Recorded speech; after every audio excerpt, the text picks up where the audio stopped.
안녕하십니까.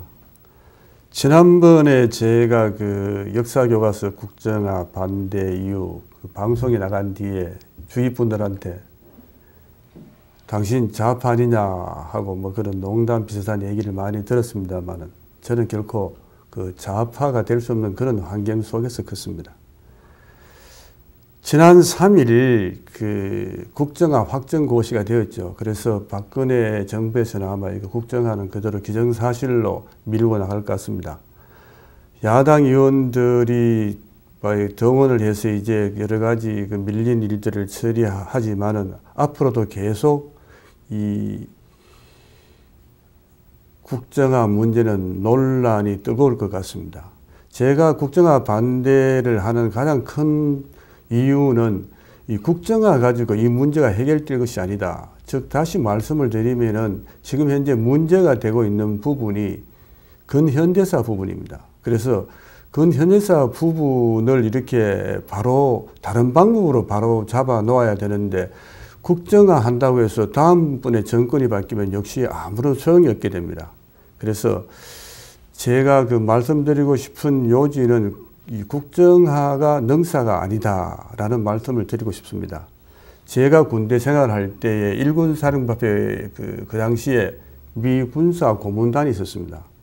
아침 10시하고 막 오후 3시경에 이제 비행기가 이게 두 대가 동시에 뜹니다. 떠서 동해, 서해안 이렇게 이제 쭉 해서 휴전선 부근을 촬영해서 가지고 내려오면은 미군사 고문단들 자기들만 보고 한국군에 필요한 이 정보만 이렇게 내려주고 맙니다. 그럴 때 제 생각이 이거 우리 작전권 우리가 가져야 되겠다. 노무현 대통령하고 똑같은 생각을 가졌었죠. 그러나 나이가 들고 보니까 그게 정말 참 어리석은 생각이었다는 걸 늦게 깨달았습니다. 그래서 지금 현재 그 역사 교과서가 그 정말 바람직하지 못한 방향으로 기술된 것은 김대중 노무현 정권의 영향이죠. 그래서 문제는 우리가 그 건국의 아버지라고 할 만한 이승만 대통령하고 박정희 대통령의 공과를 확실히 하고 거기에 대한 올바른 평가가 내려져야 된다는 것이 저의 생각입니다. 김영삼 대통령이 한때 역사 바로 세우기 해가지고 뭐 강주 또 이제 의거로 이렇게 하고 했습니다. 조선 총독부를 이렇게 건물을 갖다가 부숴버리는 그런 넌센스도 있었습니다만 그 건물 파괴한다고 해서 그 일본의 잔재가 없어지는 건 아니죠. 이번 그 역사 교과서 국정화는 어떻게 보면은 그 박근혜 대통령의 역사 바로 세우기라고도 할 수 있습니다. 그래서 정말 그 자라는 세대들에게 배우는 학생들에게 감수성이 예민한 학생들에게 이 참 올바른 해석을 해줘야 하는데 현재 너무 좌편향적이다 이런 얘기죠. 얼마 전에 그 매일신문에 이제 전 그 김부겸 국회의원이 자기 당의 그 강동의원 이상한 발언했죠. 부정선거. 그럴 때 무슨 말을 했느냐면 이건 당사자 부적격이다. 당사자 적격, 부적격, 범절 용어라서 조금 어렵습니다만은 그런 차원에서 이제 김부겸 의원이 이 문제는 박근혜 대통령에게도 해당된다 이런 요지의 얘기를 했습니다.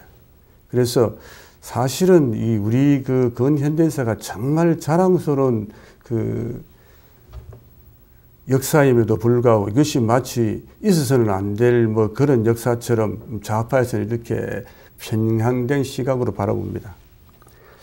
그 나를 끼우는 삼삼한 책, 이 책을 제가 이제 여러 번 이렇게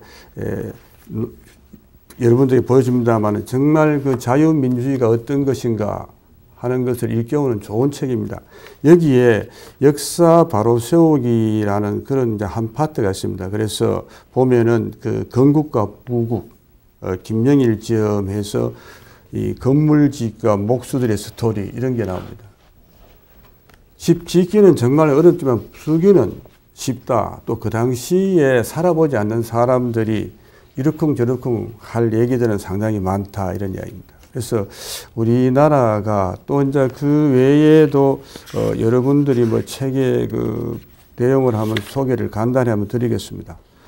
편견에 도전하는 한국 현대사 해서 이제 남정욱 씨가 지은 건데 거기에 보면 이런 내용이 나옵니다.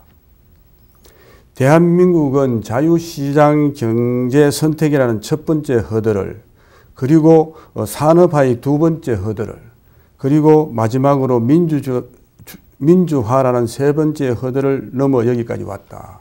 근데 우리가 지금 이제 그 1987년도까지는 이제 나라 세우기의 과정이라고 이렇게 봅니다. 그리고 우리 정근 현대사에서 군인들이 그 정치에 손댄 것이 32년간 됩니다.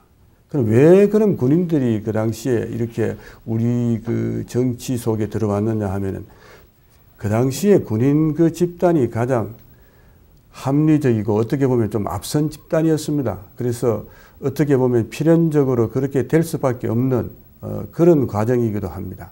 그래서 이 자랑스러운 대한민국의 역사를 정말 수치스러운 그런 역사로 보는 것은 절대 부당하죠.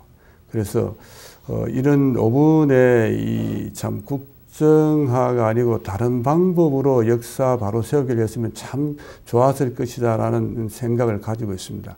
아마 이 뭐 다른 대안이 없으니까 부득이 정부에서도 어쩔 수 없이 이런 그 강경책을 쓴 것 같습니다. 그래서 우리가 그 아주 가난했던 시절, 기하선상이라는 말 지금 하면은 참 실감이 안 납니다만은 제가 대학교 다닐 때만 해도 이렇게 시골에 가면은 저녁에 연기가 안 나오는 집은 그날 저녁 굶는 겁니다.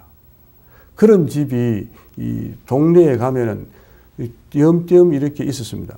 그래서 통일교가 나오고 난 뒤에 우리가 정말 그 기하에서 해방된 것이라고 보면 됩니다.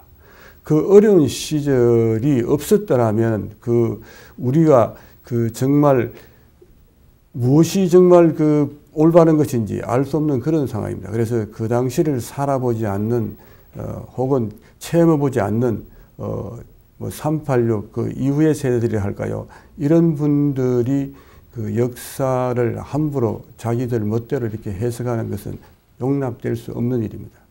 그래서 역사라고 하는 것이 세월이 흐른 뒤에 검증되는 경우도 많습니다. 여러분들 뭐 잘 아시겠습니다만은 그 고속도로 건설이라든지 그 다음 포항제철 뭐 그 외에 우리나라에 이렇게 그 정책에 반대한 분들 정말 많지 않습니까? 지금 세월 지나고 나면 그 당시에 밀고 나가던 정책들이 참 많은 부분이 그 옳았고 또 현명한 판단이었다는 걸 알 수 있었습니다. 그래서 이번 그 국정화 문제도 세월이 좀 지나면 자잘못이 가려지리라고 생각합니다.